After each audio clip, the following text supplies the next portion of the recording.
Некогаш сите патишта воделе во Јоханесбург. Дали затоа што жетвата не ти била добра, надежта ти била Јоханесбург, или фармата ти се ситнела, одиш во Јоханесбург, било да си белец или црнец, одиш во Јоханесбург. Убаво е кога се има надеж, кога имаш отворен пат, отворен град. Но што се случува на Балканот, кога на сред пат останала бандера?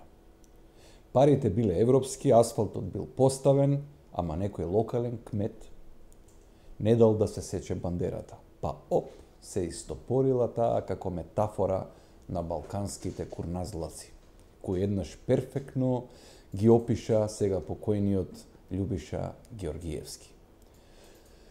Ама што кога бандерата од метафора ќе премине на клетва, например, да висиш на бандера? Не е арно, нели, кога ќе се каже висиш на бандера, оти се знае кои висат на бандера.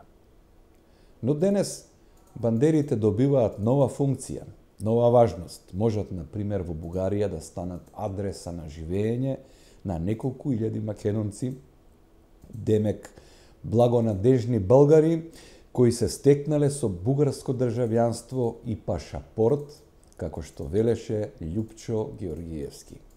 Сите на една те иста адреса. Ова се објави. Голем скандал е во Бугарија, кој ја зафаќа Европската Унија, бидејќи Бугарија е членка, а нашиве хибернирани шарени револуционери ни збор да кажат, а не глас да кренат. Нека се подсетат што се изнакажаа за оние македонци од Пустец со иста адреса на живење во Скопје. Сепак малку истражував за темата феноменот на иста адреса. Па така открив дека во Вилмингтон, во американската федерална држава Делавер, во една куќа се регистрирани повеќе од 300.000 фирми.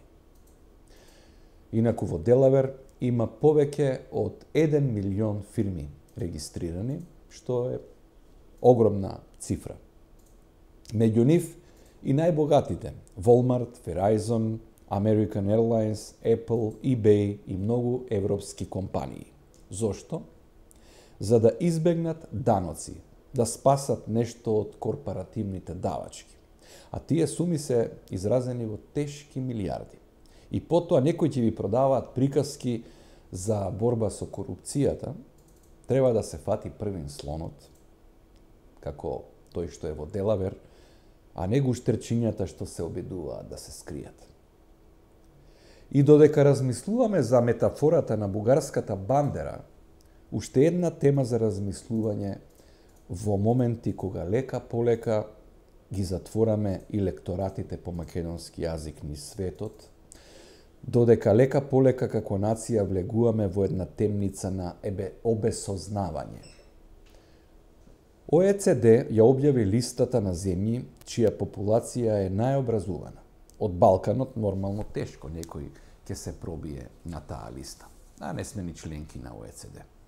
Немаат време за учење или да им се посветат на своите деца на Балканот, туку на прво место, кога станува збор за образование, е Канада. Канада е најобразована нација, 56,7% од популацијата на возраст меѓу 25 и 64 години се со втор или трет степен на високо образование и ќе се рече дека Канада малку и претерала со образованието. Потоа, на второ место е Јапонија со 51,4% од целната популација завршиле високо образование. На трето место е Израел, 50,9%. Ја поминал Јужна Кореја, која има 47,7% и Соединетите Американски држави со 46,4%, земја со најмногу и најдобри универзитети. Право за Израел. Знаат да се тркаат. Многу велат дека треба да го следиме израелскиот модел. Па ајде да го следиме. Еве еден пример во што сме ние доследни, што следиме и зошто всушност судбински се движиме кон бандерите. Агенцијата за планирање објави јавен оглас за планер за населби. Квалификации може и без работно искуство со филозофски факултет. И што е тука грешката? Веројатно филозофски требало да го напишат со С, а не со З, како што стои, оти и онака никого не му е до квалификациите. А за крај, поздрав со песната "Што имала късмет Стамена", се пее и се игра во Америка. Некои патишта, значи, ни стојат отворени. Back to Macedonia. Macedonia. One more from Macedonia, and this we will dance and sing at the same time. And it's a dance from the region where we have gone every time we've done this Macedonia trip with Philharmony. It's the Maleševo region, and this dance is Maleševsko.